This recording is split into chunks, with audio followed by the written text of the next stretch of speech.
नमस्कार। मेरा नाम है डॉक्टर गगनदीप। मैं ਹੁਸ਼ਿਆਰਪੁਰ ਦੇ ਵਿੱਚ as a neuro and spine surgeon consultant ਦਾ ਉਹਨੂੰ ਕੰਮ ਕਰ ਰਿਹਾ ਅਤੇ ਮੇਰੀ MCH ਹੈ ਜੋ ਮੈंने ਕੀਤੀ ਯੈਸ। ਸੋ ਮੇਰੀ ਜੋ MCH ਹੈ SGPJ ਲਖਨਊ ਹਸਪੀਟਲ ਤੋਂ ਹੈ ਅਤੇ ਅੱਜ ਅਸੀਂ ਜਿਸ ਟੌਪਿਕ ਬਾਰੇ ਮੈਂ ਤੁਹਾਨੂੰ ਜਾਣਕਾਰੀ ਦੇਣ ਜਾ ਰਿਹਾ ਉਹ ਹੈ ਕਮਰ ਦਰਦ ਅਤੇ ਗਰਦਨ ਦਰਦ। ਦੇਖੋ ਜੋ ਕਮਰ ਦਰਦ ਹੈ ਉਹ ਅੱਜ ਕੱਲ੍ਹ ਬਹੁਤ ਹੀ ਇੱਕ ਕਾਮਨ ਬਿਮਾਰੀ ਹੋ ਚੁੱਕੀ ਹੈ। ਅਸੀਂ ਪਹਿਲੇ ਸੁਣਦੇ ਹੁੰਦੇ ਸੀ ਕਿ ਸਿਰਫ ਵੱਡੇ ਬਜ਼ੁਰਗਾਂ ਦੇ ਵਿੱਚ ਹੀ ਕਮਰ ਦਰਦ ਦੀ ਪ੍ਰੋਬਲਮ ਆਉਂਦੀ ਹੁੰਦੀ ਸੀ, ਪਰ ਅੱਜ ਕੱਲ੍ਹ ਦੇ ਵਿੱਚ ਅਸੀਂ ਦੇਖਦੇ ਹਾਂ ਕਿ ਬੜੇ ਹੀ ਯੰਗ ਲੋਕਾਂ ਦੇ ਵਿੱਚ ਵੀ ਜੋ ਹੈ ਕਮਰ ਦਰਦ ਦੀ ਪ੍ਰੋਬਲਮ ਆ ਰਹੀ ਹੈ।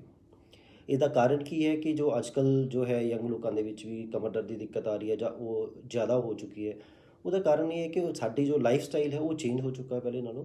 ਅਸੀਂ ਅੱਜ ਕੱਲ੍ਹ ਜੋ ਵੀ ਅਸੀਂ ਕੰਮ ਕਰਦੇ ਹਾਂ ਉਹ ਬੜੇ ਹੀ ਸਿਡੈਂਟਰੀ ਨੇ, ਮਤਲਬ ਕਿ ਅਸੀਂ ਸਿਟਿੰਗ ਜੌਬਸ ਕਰਦੇ ਹਾਂ, ਚੇਅਰ 'ਤੇ ਬੈਠੇ ਰਹਿੰਦੇ ਜ਼ਿਆਦਾਤਰ, ਅਤੇ ਸਾਡਾ ਜੋ ਵਰਜਿਸ਼ ਵਾਲੇ ਕੰਮ ਨੇ ਜਾਂ ਐਕਸਰਸਾਈਜ਼ ਜੋ ਹੈ ਸਾਡੀ ਉਹ ਬਹੁਤ ਘੱਟ ਗਈ ਹੈ, ਜਿਹਦੇ ਕਰਕੇ ਸਾਡੇ ਜੋ ਹੈ ਬੈਕ ਦੇ ਜੋ ਮਸਲ ਜਾਂ ਪੱਠੇ ਹੁੰਦੇ ਨੇ ਉਹ ਬਹੁਤ ਕਮਜ਼ੋਰ ਹੋ ਜਾਂਦੇ ਨੇ, ਜਿਹਦੇ ਕਰਕੇ ਸਾਰੀ ਪ੍ਰੋਬਲਮਸ ਆਉਂਦੀਆਂ ਨੇ।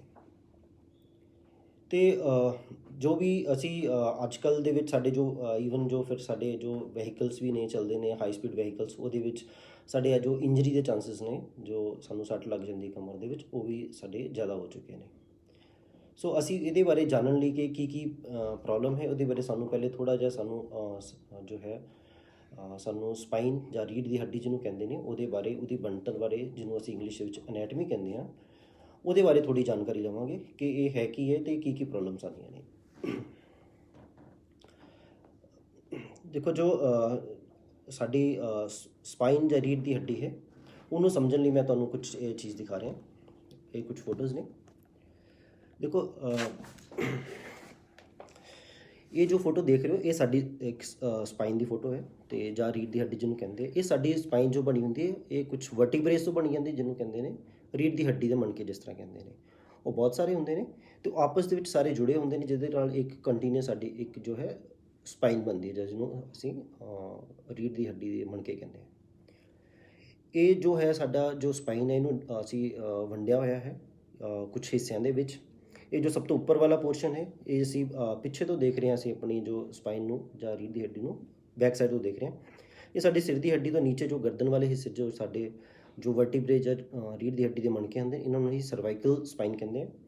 ਇਹ ਜੋ ਪਸਲੀਆਂ ਦੇ ਪਿੱਛੇ ਜੋ ਸਾਡੇ ਵਰਟੀਬਰੇ ਹੁੰਦੇ ਜਾਂ ਮਣਕੇ ਹੁੰਦੇ ਨੇ ਇਹਨਾਂ ਨੂੰ ਅਸੀਂ ਕਹਿੰਦੇ ਹਾਂ ਥੋਰੈਸਿਕ ਵਰਟੀਬਰੇ ਜਾਂ ਥੋਰੈਸਿਕ ਜੋ ਰੀੜ੍ਹ ਦੀ ਹੱਡੀ ਦੇ ਮਣਕੇ।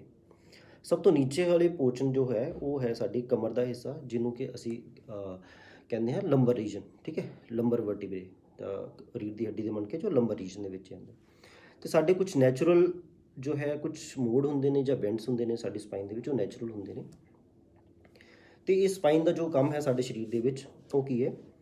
ਮੇਨ ਕੰਮ ਹੈ ਸਾਡੀ ਇਹਦਾ ਜੋ ਹੈ ਕਿ ਬੋਡੀ ਨੂੰ ਸਾਡੇ ਵੇਟ ਨੂੰ ਸਪੋਰਟ ਕਰਦਾ ਹੈ ਇਸ ਚੀਜ਼ ਨੂੰ, ਅਤੇ ਜੋ ਵੀ ਸਾਡੇ ਬੋਡੀ ਦਾ ਵੇਟ ਹੈ ਉਹਨੂੰ ਇਹ ਜ਼ਮੀਨ ਤੱਕ ਟਰਾਂਸਫਰ ਕਰਨ 'ਚ ਸਾਡੀ ਹੈਲਪ ਕਰਦਾ ਹੈ। ਦੂਸਰਾ ਜੋ ਕੰਮ ਹੈ ਸਾਡੀ ਜੋ ਇੱਕ ਹੋਰ ਮੇਜਰ ਕੰਮ ਜੋ ਸਾਡੇ ਸਪਾਈਨ ਦਾ ਹੈ ਰੀੜ੍ਹ ਦੀ ਹੱਡੀ ਦਾ, ਉਹ ਤੁਹਾਨੂੰ ਮੈਂ ਦੂਸਰਾ ਸਮਝਾਉਂਦਾ ਹੈ। ਦੇਖੋ ਇਹ ਸਿਰਫ ਇੱਕ ਜੋ ਅਸੀਂ ਜੇ ਰੀੜ੍ਹ ਦੀ ਹੱਡੀ ਦਾ ਇੱਕ ਮਣਕਾ ਦੇਖੀਏ ਤਾਂ ਉਹਦੀ ਬਣਤਰ ਕੁਛ ਇਸ ਤਰ੍ਹਾਂ ਹੁੰਦੀ ਹੈ। ਇਹ ਸਾਡੇ ਇੱਕ ਰੀੜ੍ਹ ਦੀ ਹੱਡੀ ਦਾ ਜੋ ਇਹਦੀ ਬੋਡੀ ਹੁੰਦੀ ਹੈ ਜਾਂ ਪਿੱਛੇ ਲਮਾਈਨਾ ਸਪਾਈਨਸ ਪ੍ਰੋਸੈਸ ਹੁੰਦਾ, ਅਤੇ ਇਹਦੇ ਵਿੱਚੋਂ ਇਹ ਦੇਖੋ ਇੱਕ ਜਗ੍ਹਾ ਹੈਗੀ ਹੈ ਜੋ ਵਿੱਚ ਇੱਕ ਹਰ ਮਣਕੇ ਦੇ ਵਿੱਚ ਹੁੰਦੀ ਹੈ। ਇਹਦੇ ਵਿੱਚੋਂ ਸੋ ਸਾਡੇ ਜੋ ਹੈ ਸੁਖਮਨਾ ਨਾੜੀ ਪਾਸ ਕਰਦੀ ਹੈ, ਜਿਹਨੂੰ ਅਸੀਂ ਸਪਾਈਨਲ ਕਾਰਡ ਕਹਿੰਦੇ ਹਾਂ। ਅਤੇ ਸਪਾਈਨਲ ਕਾਰਡ ਕੀ ਹੈ ਐਗਜ਼ੈਕਟਲੀ? ਦੇਖੋ ਸਾਡੀ ਬੋਡੀ ਦੇ ਵਿੱਚ ਸਾਡਾ ਜੋ ਬ੍ਰੇਨ ਹੈ ਉਹ ਸਾਡੀ ਬੋਡੀ ਨੂੰ ਸਾਰੇ ਨੂੰ ਮੈਨੇਜ ਕਰਦਾ ਹੈ। ਕੁਝ ਸੈਂਸੇਸ਼ਨਸ ਆਉਂਦੀਆਂ ਨੇ ਸਾਡੀ ਬੋਡੀ ਦੀਆਂ ਹੱਥਾਂ ਤੋਂ ਜਾਂ ਪੈਰਾਂ ਤੋਂ, ਜੋ ਗਰਮ ਠੰਡਾ ਜਾਂ ਫਿਰ ਕੁਝ ਦਰਦ, ਉਹ ਸਾਰੀ ਸੈਂਸੇਸ਼ਨ ਸਾਡੀ ਬੋਡੀ ਤੋਂ ਹੱਥਾਂ ਤੋਂ ਪੈਰਾਂ ਤੋਂ ਜਾਂ ਕਿਤੇ ਵੀ ਕਿਸੇ ਵੀ ਬੋਡੀ ਪਾਰਟ ਤੋਂ ਸਾਡੇ ਪਹਿਲੇ ਉਹ ਜੋ ਹੈ ਸਾਡੀ ਨਸਾਂ ਜਾਂ ਜਿਹਨੂੰ ਨਰਵਸ ਕਹਿੰਦੇ ਨੇ, ਨਰਵਸ ਦੇ ਥਰੂ ਉਹ ਸਾਡੇ ਸੁਖਮਨਾ ਨਾੜੀ ਸਪਾਈਨਲ ਕਾਰਡ ਦੇ ਵਿੱਚ ਪਹੁੰਚਦੇ ਨੇ, ਉੱਥੋਂ ਫਿਰ ਉਹ ਬ੍ਰੇਨ ਤੱਕ ਜਾਂਦੀਆਂ ਨੇ ਸਾਡੀ ਰੀੜ੍ਹ ਦੀ ਹੱਡੀ ਦੇ ਥਰੂ ਇਹ ਵਿੱਚੋਂ ਦੀ। ਅਤੇ ਉਹ ਜਦੋਂ ਬ੍ਰੇਨ 'ਚ ਪਹੁੰਚਦੇ ਨੇ ਉੱਥੇ ਸਾਰੀ ਇਨਫੋਰਮੇਸ਼ਨ ਪ੍ਰੋਸੈਸ ਹੁੰਦੀ ਹੈ। ਫਿਰ ਸਾਡੇ ਬ੍ਰੇਨ ਤੋਂ ਜੋ ਹੈ ਜਾਣਕਾਰੀ ਮਿਲਦੀ ਹੈ ਸਾਡੀ ਬੋਡੀ ਨੂੰ ਕਿ ਅਸੀਂ ਕੋਈ ਵੀ ਪਾਰਟ ਮੂਵ ਕਰਨਾ ਜਾਂ ਕੋਈ ਵੀ ਐਕਸ਼ਨ ਕਰਨਾ, ਕਿਸੇ ਮਸਲ ਨੂੰ ਕੋਈ ਵੀ ਜਾਣਕਾਰੀ ਜਾਣੀ, ਉਹ ਫਿਰ ਜੋ ਹੈ ਫਿਰ ਬ੍ਰੇਨ ਤੋਂ ਜੋ ਹੈ ਸਾਡੀ ਸੁਖਮਨਾ ਨਾੜੀ ਸਪਾਈਨਲ ਕਾਰਡ ਦੇ ਥਰੂ ਜਾ ਕੇ ਫਿਰ ਅੱਗੇ ਨਰਵਸ ਨਿਕਲਦੀਆਂ ਨੇ ਇਸ ਬੋਡੀ ਪਾਰਟ ਨੂੰ ਪ੍ਰੋਵਾਈਡ ਕਰਦੀਆਂ ਨੇ ਇਨਫੋਰਮੇਸ਼ਨ। ਸੋ ਇਹ ਦੇਖੋ ਇਹ ਜਿਸੀ ਬੈਕ ਸਾਈਡ ਤੋਂ ਦੇਖ ਰਹੇ ਹਾਂ ਅਸੀਂ ਕਿਸੇ ਰੀੜ੍ਹ ਦੀ ਹੱਡੀ ਨੂੰ, ਜਾਂ ਜਿਹਨੂੰ ਅਸੀਂ ਰੀੜ੍ਹ ਦੀ ਹੱਡੀ ਦਾ ਮਣਕਾ ਸਪਾਈਨ ਜੋ ਵੀ ਕਹਿ ਲਓ ਤੁਸੀਂ, ਉਹਦੇ ਥਰੂ ਇਹ ਉਹਦੇ ਵਿੱਚ ਜੋ ਤੁਹਾਨੂੰ ਸੁਰਾਖ ਦੱਸੋ ਉਹਦੇ ਵਿੱਚ ਇਹ ਜੋ ਯੈਲੋ ਕਲਰ ਦੀ ਹੈ ਇਹ ਜਾ ਰਹੀ ਹੈ ਸਪਾਈਨਲ ਕਾਰਡ। ਤੇ ਇਹ ਦੇਖੋ ਇਸ ਤੋਂ ਅਸੀਂ ਦੇਖਦੇ ਥੋੜੀ ਛੋਟੀ ਛੋਟੀ ਜੋ ਹੈ ਇਹ ਜੋ ਨਸਾਂ ਬਾਹਰ ਆ ਰਹੀਆਂ ਜਿਹਨੂੰ ਨਰਵਸ ਕਹਿੰਦੇ ਨੇ ਉਹ ਬਾਹਰ ਆ ਰਹੀਆਂ ਤੇ ਬਾਡੀ ਨੂੰ ਇਹ ਸਪਲਾਈ ਕਰਦੀਆਂ ਨੇ। ਇਸੇ ਤਰ੍ਹਾਂ ਜੇ ਅਸੀਂ ਉਹਨੂੰ ਦੇਖੀਏ ਕਿ ਥੋੜੀ ਹੋਰ ਬੰਦਰ ਬਾਰੇ ਜਾਣਕਾਰੀ ਲਈਏ, ਇਹ ਰੀੜ੍ਹ ਦੀ ਹੱਡੀ ਦੇ ਜੋ ਹੈ ਵਰਟੀਬਰੇ ਜਾਂ ਰੀੜ੍ਹ ਦੀ ਹੱਡੀ ਦੇ ਮਣਕੇ ਕਹਿੰਦੇ ਇੱਕ ਵਰਟੀਬਰਾ, ਦੂਸਰਾ ਵਰਟੀਬਰਾ, ਥਰਡ ਵਰਟੀਬਰਾ, ਇਸ ਰੀੜ੍ਹ ਦੀ ਹੱਡੀ ਦੇ ਮਣਕੇ ਨੇ। ਉਹਨਾਂ ਦੇ ਵਿੱਚ ਜੇ ਤੁਸੀਂ ਐਪਰੀਸ਼ੀਏਟ ਕਰ ਪਾਓ ਇਹ ਵਿੱਚ ਇੱਕ ਚੀਜ਼ ਹੈ ਇਹਨੂੰ ਕਹਿੰਦੇ ਡਿਸਕ। ਇਹ ਦੋ ਜੋ ਵਰਟੀਬਰੇ ਦੇ ਵਿੱਚ ਜੋ ਡਿਸਕ ਹੈ, ਜੋ ਮਣਕਿਆਂ ਦੇ ਵਿੱਚ ਡਿਸਕ ਹੈ, ਇਹਦਾ ਕੰਮ ਕੀ ਹੈ ਸ਼ੌਕ ਅਬਜ਼ੋਰਬਰ। ਜਿਸ ਤਰ੍ਹਾਂ ਗੱਡੀ ਦੇ ਵਿੱਚ ਸ਼ੌਕਰ ਹੁੰਦੇ ਨੇ ਉਸੇ ਤਰ੍ਹਾਂ ਇੱਕ ਸ਼ੌਕ ਅਬਜ਼ੋਰਬਰ ਚੀਜ਼ ਹੈ ਕਿ ਇਹ ਦੋਨੋਂ ਹੱਡੀਆਂ ਨੂੰ ਆਪਸ ਦੇ ਵਿੱਚ ਘਸਣ ਦੇ ਵਿੱਚ ਹੈਲਪ ਨਾ ਕਰੇ, ਉਹਦੇ ਵਿੱਚ ਇਹ ਹੈਲਪ ਕਰਦੀ ਹੈ। ਇਹ ਨੈਚੁਰਲ ਹੈ। ਤੇ ਉਸ ਤੋਂ ਅੱਗੇ ਇਹਨਾਂ ਨੂੰ ਇਹ ਸਾਰੇ ਦੇ ਸਾਰੇ ਵਰਟੀਬਰੇ ਰੀੜ੍ਹ ਦੀ ਹੱਡੀ ਮਣਕਿਆਂ ਨੂੰ ਸਟੇਬਲ ਕਰਨ ਲਈ ਲਿਗਾਮੈਂਟਸ ਨੇ ਅੱਗੇ ਪਿੱਛੇ ਸਾਰੇ ਪਾਸੇ ਲਿਗਾਮੈਂਟਸ ਹੁੰਦੇ ਨੇ। ਦੇਖੋ ਪਿੱਛੇ ਇਹ ਜੁੜੇ ਹੁੰਦੇ ਆਪਸ 'ਚ, ਲਿਗਾਮੈਂਟਸ ਨੇ ਇਹਨਾਂ ਨੂੰ ਜੋੜ ਕੇ ਰੱਖਿਆ ਹੁੰਦਾ। ਬਾਕੀ ਹਰ ਦੋ ਮਣਕਿਆਂ ਦੇ ਵਿੱਚ ਇੱਕ ਜੁਆਇੰਟ ਹੁੰਦਾ ਹੈ ਜਿਹੜਾ ਕਿ ਇਹਨਾਂ ਦੋਨਾਂ ਨੂੰ ਜੋ ਜੋੜ ਕੇ ਰੱਖਦਾ ਹੈ, ਜੁਆਇੰਟ ਹੁੰਦਾ ਇਹਨਾਂ ਦੋਨਾਂ ਦੇ ਵਿੱਚ।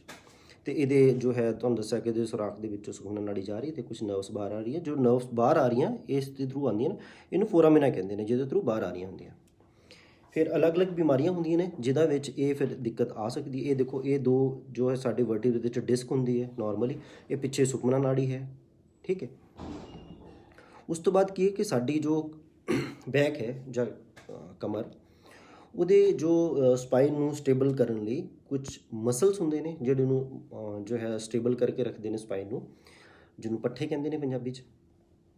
ਤੇ ਇਹ ਜੋ ਕਾਫੀ ਸਟਰੋਂਗ ਮਸਲਸ ਹੁੰਦੇ ਨੇ ਇਹ ਪੂਰੀ ਸਪਾਈਨ ਨੂੰ ਸਟੇਬਲਾਈਜ਼ ਕਰਕੇ ਰੱਖਦੇ ਨੇ।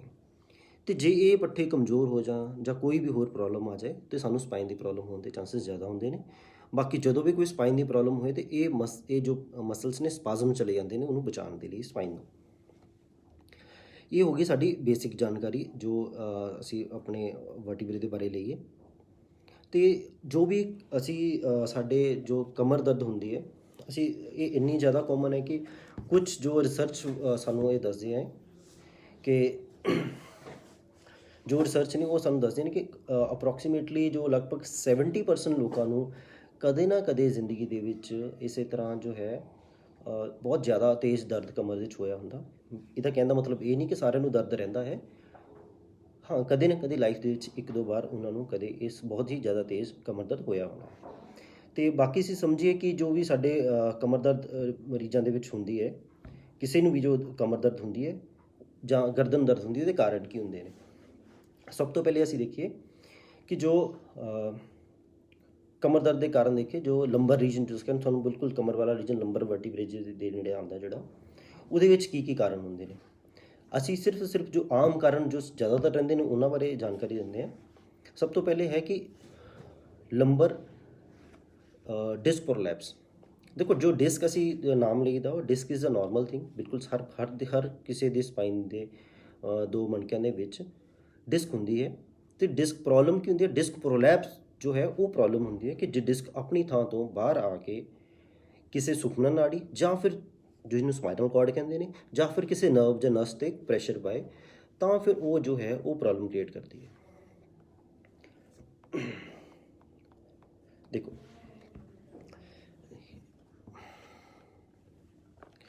ਇਹ ਤੁਸੀਂ ਫੋਟੋ ਦੇਖ ਰਹੇ ਹੋਣੇ ਹੋ। ਦੇਖੋ ਇਹ ਜੋ ਇਸ ਦੇ ਵਿੱਚ ਦੇਖੋ ਜੋ ਡਿਸਕ ਹੈ ਉਹ ਬਾਹਰ ਜਾ ਕੇ ਨਿਕਲ ਚੁੱਕੀ ਹੈ ਆਪਣੀ ਥਾਂ ਤੋਂ ਜਾ ਕੇ ਸਾਡੀ ਸਪਾਈਨਲ ਕਾਰਡ ਜਾਂ ਸੁਖਮਨਾ ਨਾੜੀ 'ਤੇ ਪ੍ਰੈਸ਼ਰ ਪਾ ਰਹੀ ਹੈ।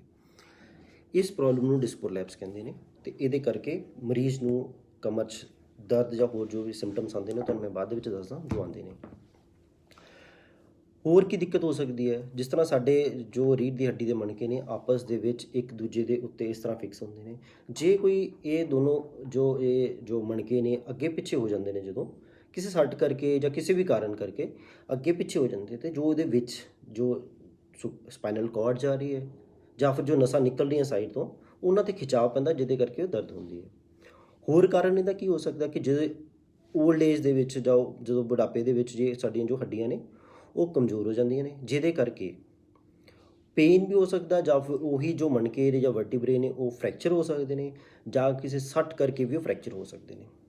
ਤੇ ਸਪੈਸ਼ਲੀ ਜੋ ਦੋ ਵਰਟੀਬਰੇ ਜਾਂ ਮਣਕੇ ਆਪਸ ਦੇ ਵਿੱਚ ਜੁੜੇ ਹੁੰਦੇ, ਜੋ ਜੁਆਇੰਟ ਹੁੰਦਾ ਉਹਦੇ ਵਿੱਚ, ਉਹ ਕਿਸੇ ਵੀ ਤਰ੍ਹਾਂ ਦੇ ਬੋਡੀ ਦੇ ਹੋਰ ਵੀ ਕਿਸੇ ਜੁਆਇੰਟ, ਜਿਸ ਤਰ੍ਹਾਂ ਅਸੀਂ ਗੋਡੇ ਦਾ ਜੁਆਇੰਟ ਦੇਖ ਲਈ ਜਾਂ ਕੋਈ ਸ਼ੋਲਡਰ ਜੁਆਇੰਟ ਦੇਖ ਲਈਏ, ਕਿਸੇ ਵੀ ਤਰ੍ਹਾਂ ਦੇ ਜਿਸ ਤਰ੍ਹਾਂ ਉਹਨਾਂ ਦੇ ਵਿੱਚ ਕੋਈ ਪ੍ਰੋਬਲਮ ਆ ਸਕਦੀ ਜੋੜਾਂ ਦੀ ਦਰਦ, ਉਸੇ ਹੀ ਤਰ੍ਹਾਂ ਜੋ ਹੈ ਵਰਟੀਬਰੇ ਦੇ ਜੋੜਾਂ ਦੇ ਵਿੱਚ ਵੀ ਪ੍ਰੋਬਲਮ ਆ ਸਕਦੀ ਹੈ, ਜਿਹੜੀ ਕਿ ਪੇਨ ਕਰ ਸਕਦੀ ਹੈ। ਇਹ ਜੋ ਮੇਨ ਕਾਰਨ ਨੇ।